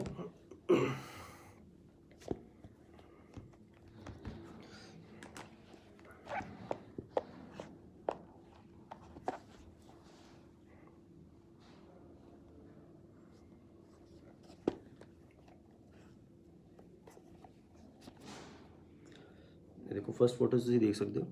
ਇਹ ਜੋ ਹੈ ਇਹ ਗਲਤ ਤਰੀਕਾ ਹੈ। ਝੁੱਕ ਕੇ ਤੁਸੀਂ ਕੁਝ ਵੀ ਕੰਮ ਕਰਨਾ, ਝਾੜੂ ਪੋਚਾ ਘਰ ਦੇ ਵਿੱਚ ਜੋ ਵੀ ਕਰਦੇ ਹੋ, ਝੁੱਕ ਕੇ ਕੰਮ ਨਹੀਂ ਕਰਨਾ, ਉਹਦੇ ਨਾਲ ਪ੍ਰੋਬਲਮ ਆ ਸਕਦੀ ਹੈ। ਇਹ ਸਹੀ ਤਰੀਕਾ ਹੈ, ਬਿਲਕੁਲ ਕਮਰ ਸਿੱਧੀ ਕਰਕੇ। ਤੁਸੀਂ ਬੈਠ ਕੇ ਉਹ ਕੰਮ ਨਹੀਂ ਕਰ ਸਕਦੇ, ਜਿਨ੍ਹਾਂ ਨੂੰ ਪ੍ਰੋਬਲਮ ਆ ਚੁੱਕੀ ਹੈ ਦੁਬਾਰਾ ਨਹੀਂ ਕਰ ਸਕਦੇ, ਨਹੀਂ ਤਾਂ ਪ੍ਰੋਬਲਮ ਵੱਧ ਜਾਏਗੀ। ਠੀਕ ਹੈ, ਬਿਲਕੁਲ ਕਮਰ ਸਿੱਧੀ ਕਰਕੇ ਇਸੇ ਤਰ੍ਹਾਂ ਕਰ ਸਕਦੇ। ਸੈਕੰਡਲੀ, ਜਦੋਂ ਘਰ ਸਾਨੂੰ ਕੋਈ ਵਜ਼ਨ ਉਠਾਉਣਾ ਪੈਂਦਾ, ਇਹ ਤੁਸੀਂ ਜੋ ਫੋਟੋ ਦੇਖੋ, ਇਹ ਬਿਲਕੁਲ ਗਲਤ ਤਰੀਕਾ ਹੈ ਕਿ ਗਰਦਨ ਤੁਸੀਂ ਬਿਲਕੁਲ ਬੈਕ ਨੂੰ ਜਿਸ ਤਰ੍ਹਾਂ ਅਸੀਂ ਗੋਲ ਕਰਕੇ ਇਸ ਤਰ੍ਹਾਂ ਉਠਾਉਣਾ ਬਹੁਤ ਹੀ ਰਿਸਕੀ ਹੈ, ਉਹਨਾਂ ਦੀ ਕਮਰ ਦੀ ਪ੍ਰੋਬਲਮ ਵੱਧ ਜਾਣੀ ਹੈ। ਅਤੇ ਇਹਨੂੰ ਸਹੀ ਤਰੀਕੇ ਨਾਲ ਕੰਮ ਕਰਨ ਦਾ ਤਰੀਕਾ ਹੈ ਬੈਕ ਸਿੱਧੀ ਰੱਖੋ। ਇਹ ਜੋ ਸਮਾਨ ਚੱਕਣ ਦਾ ਤਰੀਕਾ ਦੱਸਿਆ, ਇਹ ਸਹੀ ਤਰੀਕਾ ਹੈ। ਸੈਕੰਡਲੀ, ਇੱਕ ਹੋਰ ਚੀਜ਼ ਹੈ ਕਿ ਜੇ ਅਸੀਂ ਘਰ ਸਾਨੂੰ ਜਿਹਨੂੰ ਬੈਕ ਦੀ ਪ੍ਰੋਬਲਮ ਸਪੈਸ਼ਲੀ ਆ ਚੁੱਕੀ ਹੈ, ਉਹ ਹੈਵੀ ਵੇਟ ਨਾ ਉਠਾਉਣ। ਜੇ ਉਠਾਉਣਾ ਪਏ, ਜਿਸ ਤਰ੍ਹਾਂ 30 kg 30 ਕਿਲੋ ਭਾਰ ਚੱਕਣਾ ਹੈ, ਉਹਨੂੰ ਇੱਕ ਵਾਰ 'ਚ ਨਾ ਚੱਕਿਆ ਜਾਏ, ਉਹਨੂੰ 10-10 ਕਿਲੋ ਕਰਕੇ 3 ਵਾਰ 'ਚ ਚੱਕਿਆ ਜਾ ਸਕਦਾ, ਤਾਂ ਕਿ ਬੈਕ 'ਤੇ ਉਨਾ ਪ੍ਰੈਸ਼ਰ ਨਾ ਆਏ, ਅਤੇ ਬੈਕ ਸਿੱਧੀ ਰੱਖਣ ਦੀ ਕੋਸ਼ਿਸ਼ ਕਰਨੀ ਹੈ। ਇਹ ਥਰਡ ਫੋਟੋ ਦੇਖੋ, ਇਹਦੇ ਵਿੱਚ ਕੀ ਹੈ, ਝੁੱਕ ਕੇ ਕੰਮ ਕੀਤਾ ਜਾ ਰਿਹਾ, ਜੋ ਬਰਤਨ ਧੋਣੇ ਜਾਂ ਫਿਰ ਕੁਛ ਵੀ ਕੰਮ ਅਸੀਂ ਘਰਾਂ ਦੇ ਵਿੱਚ ਵੀ ਜੋ ਕਰਦੇ ਹਾਂ, ਕੁਛ ਕੁਕਿੰਗ ਕਰਨਾ ਜਾਂ ਹੋਈ ਕੁਛ ਰੀਡ ਕਰਨਾ ਹੈ, ਇਸੇ ਤਰ੍ਹਾਂ ਝੁੱਕ ਕੇ ਕਮਰ ਗਰਦਨ ਦੋਨਾਂ ਲਈ ਜੋ ਹੈ ਹਾਨੀਕਾਰਕ ਹੈ। ਜਿਨ੍ਹਾਂ ਨੂੰ ਪ੍ਰੋਬਲਮ ਆ ਚੁੱਕੀ ਹੈ ਉਹ ਇਸ ਤਰ੍ਹਾਂ ਨਾਲ ਕਰਨ, ਕਮਰ ਸਿੱਧੀ ਰੱਖਣ ਦੀ ਕੋਸ਼ਿਸ਼ ਕਰਨ, ਅਤੇ ਕਮਰ ਦੀ ਉਹਨਾਂ ਨੂੰ ਹੈਲਥ ਦਾ ਤਾਂ ਹੀ ਧਿਆਨ ਰੱਖ ਪਾਉਣਗੇ। ਅਤੇ ਜੋ ਘਰਾਂ ਦੇ ਵਿੱਚ ਸਾਡੇ ਟੋਇਲਟਸ ਹੁੰਦੀਆਂ ਨੇ ਸਪੈਸ਼ਲੀ, ਅਤੇ ਜਿਨ੍ਹਾਂ ਨੂੰ ਦਿੱਕਤ ਆ ਚੁੱਕੀ ਹੈ, ਜੋ ਇੰਡੀਅਨ ਟੋਇਲਟਸ ਨੂੰ ਯੂਜ਼ ਨਹੀਂ ਕਰ ਸਕਦੇ, ਉਹ ਬੈਠਣਾ ਸਪਾਈਨ ਦੇ ਹੈਲਥ ਲਈ ਠੀਕ ਨਹੀਂ ਹੈ। ਉਹਨਾਂ ਨੂੰ ਇੰਗਲਿਸ਼ ਟੋਇਲਟਸ ਜੋ ਸੀਟ ਵਾਲੀਆਂ ਟੋਇਲਟਸ ਨੇ ਉਹੀ ਯੂਜ਼ ਕਰਨੀਆਂ ਚਾਹੀਦੀਆਂ, ਤਾਂ ਕਿ ਕਮਰ 'ਤੇ ਪ੍ਰੈਸ਼ਰ ਜ਼ਿਆਦਾ ਨਾ ਆਏ। ਜੋ ਸੌਣ ਵੇਲੇ ਅਸੀਂ ਘਰਾਂ ਦੇ ਵਿੱਚ ਮੰਜੇ ਯੂਜ਼ ਕਰਦੇ ਹਾਂ, ਉਹ ਨਹੀਂ ਕਰਨੇ, ਬਿਲਕੁਲ ਹੀ ਹਾਰਡ ਬੈੱਡ ਯੂਜ਼ ਕਰਨਾ ਪੈਣਾ। ਜਿਨ੍ਹਾਂ ਨੂੰ ਕਮਰ ਦੇ ਨੈਕ ਦੀ ਦਿੱਕਤ ਆਈ ਹੈ, ਹਾਰਡ ਬੈੱਡ ਯੂਜ਼ ਕਰਨਾ ਚਾਹੀਦਾ, ਉਹਦੇ ਨਾਲ ਉਹਨਾਂ ਦੀ ਕਮਰ ਦੀ ਹੈਲਥ ਠੀਕ ਰਹਿੰਦੀ ਹੈ। ਅਤੇ ਬਾਕੀ ਤੁਹਾਨੂੰ ਦੱਸਿਆ ਕਿ ਵੇਟ ਜੋ ਹੈ, ਜੋ ਰੂਟੀਨ ਤੋਂ ਜ਼ਿਆਦਾ ਵੇਟ ਨਹੀਂ ਚੱਕਣਾ ਚਾਹੀਦਾ। ਬਾਕੀ ਆਪਣੇ ਪੋਸਚਰ ਦਾ ਪੂਰਾ ਧਿਆਨ ਰੱਖਣਾ ਚਾਹੀਦਾ, ਕਮਰ ਦਾ। ਬੈਠਣ ਵੇਲੇ ਜਾਂ ਕਿਸੇ ਵੀ ਤਰ੍ਹਾਂ ਕਮਰ ਨੂੰ ਮੋੜ ਕੇ ਬੈਠਣਾ ਨਹੀਂ ਚਾਹੀਦਾ। ਤੇ ਗਰਦਨ ਦਰਦ ਲਈ ਵੀ ਕੁਝ ਇੱਦਾਂ ਦੀਆਂ ਚੀਜ਼ਾਂ ਨੇ ਕਿ ਤੁਸੀਂ ਗਰਦਨ ਨੂੰ ਝੁਕਾ ਕੇ ਮੋਬਾਈਲ ਯੂਜ਼ ਕਰਨਾ ਜਾਂ ਇਸੇ ਤਰ੍ਹਾਂ ਦੇ ਆਫਿਸ ਵਰਕ ਗਰਦਨ ਝੁਕਾ ਕੇ ਨਹੀਂ ਕਰ ਸਕਦੇ। ਬਿਲਕੁਲ ਤੁਹਾਡੇ ਹਾਈਟ ਜ਼ਿਆਦਾ ਹੋਣੀ ਚਾਹੀਦੀ, ਅੱਖਾਂ ਦੇ ਲੈਵਲ ਤੇ ਹੋਣਾ ਚਾਹੀਦਾ, ਜੋ ਵੀ ਤੁਸੀਂ ਕੰਮ ਕਰਨਾ ਹੈ ਅੱਖਾਂ ਦੇ ਲੈਵਲ ਤੇ ਹੋਣਾ ਚਾਹੀਦਾ। ਬਾਕੀ ਨੈਕ ਦੀਆਂ ਕੁਝ ਐਕਸਰਸਾਈਜ਼ ਫਿਜ਼ੀਓਥੈਰੇਪੀ ਉਹ ਸਿੱਖ ਲੈਣੀਆਂ ਚਾਹੀਦੀਆਂ ਤਾਂ ਕਿ ਉਹ ਪੇਨ ਨਾ ਹੋਵੇ। ਸਿੱਧੇ ਸੌਣ ਵੇਲੇ ਜੇ ਤੁਸੀਂ ਸਿੱਧਾ ਸੌਂਦੇ ਹਾਂ ਅਸੀਂ, ਜੇ ਸਾਨੂੰ ਨੈਕ ਦੀ ਪੇਨ ਸਟਾਰਟ ਹੋ ਚੁੱਕੀ ਹੈ ਤਾਂ ਸਾਨੂੰ ਪਿੱਲੋ ਜਾਂ ਤਕੀਆ ਜਿਹੜਾ ਹੈ ਉਹ ਸਾਨੂੰ ਨਹੀਂ ਯੂਜ਼ ਕਰਨਾ ਚਾਹੀਦਾ। ਤੇ ਜਦੋਂ ਅਸੀਂ ਕਰਵਟ ਲੈ ਕੇ ਸੌਂਦੇ ਹਾਂ ਉਦੋਂ ਅਸੀਂ ਸੌਫਟ ਪਿੱਲੋ ਲੈ ਸਕਦੇ ਹਾਂ। ਇਹ ਚੀਜ਼ ਦਾ ਸਾਨੂੰ ਧਿਆਨ ਰੱਖਣਾ ਪੈਣਾ। ਇਹ ਚੀਜ਼ਾਂ ਹੋ ਗਈਆਂ। ਬਾਕੀ ਜੇ ਕੁਝ ਐਕਸਰਸਾਈਜ਼ ਨੇ ਕਮਰ ਦੇ ਲਈ ਸਪੈਸ਼ਲੀ, ਜੋ ਕੁਝ ਹੈਵੀ ਐਕਸਰਸਾਈਜ਼ ਨਹੀਂ ਕਰ ਪਾਉਂਦੇ, ਇਸ ਤਰ੍ਹਾਂ ਦੇਖੋ ਤੁਸੀਂ ਕਿਸ ਤਰ੍ਹਾਂ ਕਰਨੀ ਹੈ। ਫਸਟ ਫੋਟੋ ਦੇਖੋ, ਉੱਪਰ ਵਾਲੀ ਫੋਟੋ ਤੁਸੀਂ ਉਲਟੇ ਲੇਟ ਕੇ ਹੱਥ ਪੈਰ ਦੋਨੋਂ ਜ਼ਮੀਨ ਦੇ ਨੇ, ਠੀਕ ਹੈ। ਤੇ ਜੋ ਉਸ ਤੋਂ ਬਾਅਦ ਕੀ ਸੈਕਿੰਡ ਫੋਟੋ ਦੇਖੋ, ਉਹਦੇ 'ਚ ਕੀ ਹੱਥ ਤੇ ਪੈਰ ਦੋਨੋਂ ਹਵਾ 'ਚ ਉਠਾਣੇ ਹੈ। ਇਹਦੇ ਨਾਲ ਕਹਿੰਦੇ ਬੈਕ ਦੇ ਮਸਲਸ ਨੇ ਜੋ ਉਹ ਕੰਟਰੈਕਟ ਹੁੰਦੇ ਨੇ। ਫਿਰ ਤੁਸੀਂ ਨੀਚੇ ਹੱਥ ਰੱਖਣੇ ਨੇ, ਫਿਰ ਦੁਬਾਰਾ ਕਰਨਾ ਇਹਨੂੰ। ਇਹਦੇ ਨਾਲ ਕੀ ਬੈਕ ਦੇ ਮਸਲਸ ਕੰਟਰੈਕਟ ਹੁੰਦੇ ਨੇ, ਬੈਕ ਦੇ ਮਸਲਸ ਪਾਵਰ ਆਉਂਦੀ ਹੈ, ਜਿਹਦੇ ਕਰਕੇ ਤੁਹਾਡੇ ਸਪਾਈਨ ਨੂੰ ਸਪੋਰਟ ਮਿਲਦੀ ਹੈ। ਤੇ ਇਹ ਜੋ ਹੈ ਇਹਦੇ ਨਾਲ ਪੇਨ ਰਿਲੀਫ ਕਾਫੀ ਮਿਲੇਗਾ। ਜਦੋਂ ਬਿਲਕੁਲ ਪੇਨ ਹੋ ਰਿਹਾ ਉਸ ਟਾਈਮ ਹੀ ਐਕਸਰਸਾਈਜ਼ ਨਹੀਂ ਕਰਨੀ, ਜਦੋਂ ਪੇਨ ਘੱਟ ਹੋਏ ਉਸ ਟਾਈਮ ਹੀ ਕਰਨ ਦਾ ਫਾਇਦਾ ਹੈ।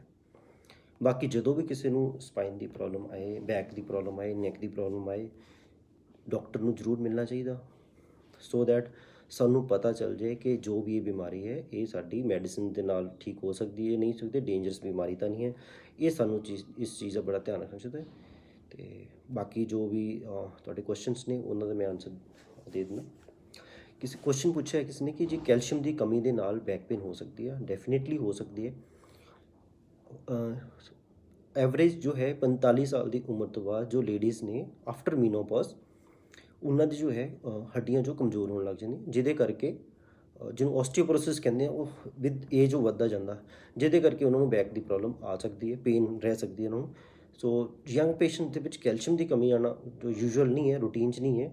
ਤੇ ਇਹਨਾਂ ਚੀਜ਼ਾਂ ਲਈ ਜੋ ਅਸੀਂ ਟੈਸਟ ਕੀਤਾ ਜਾਂਦਾ ਡੈਕਸਾ ਸਕੈਨ, ਤੋਂ ਪਤਾ ਚੱਲਦਾ ਕਿ ਹੱਡੀਆਂ ਦਾ ਕੀ ਸਟੇਟਸ ਹੈ ਮਜ਼ਬੂਤੀ ਦਾ, ਤੇ ਉਸੇ ਅਕੋਰਡਿੰਗਲੀ ਅਸੀਂ ਜੋ ਹੈ ਉਹਨਾਂ ਨੂੰ ਫਿਰ ਕੈਲਸ਼ੀਅਮ ਸਪਲੀਮੈਂਟਸ ਵਗੈਰਾ ਸਟਾਰਟ ਕਰਕੇ ਤੇ ਉਸ ਚੀਜ਼ ਦਾ ਅਸੀਂ ਇਲਾਜ ਕਰ ਸਕਦੇ ਹਾਂ। ਬਾਕੀ ਜੇ ਕਿਸੇ ਤਰ੍ਹਾਂ ਦਾ ਕੋਈ ਕੁਐਸਚਨ ਹੋਵੇ ਇਸ ਚੀਜ਼ ਬਾਰੇ ਤੇ ਕਮੈਂਟ ਕਰ ਸਕਦੇ ਹਾਂ, ਅਸੀਂ ਉਹਦਾ ਰਿਪਲਾਈ ਕਰਾਂਗੇ। Thank you.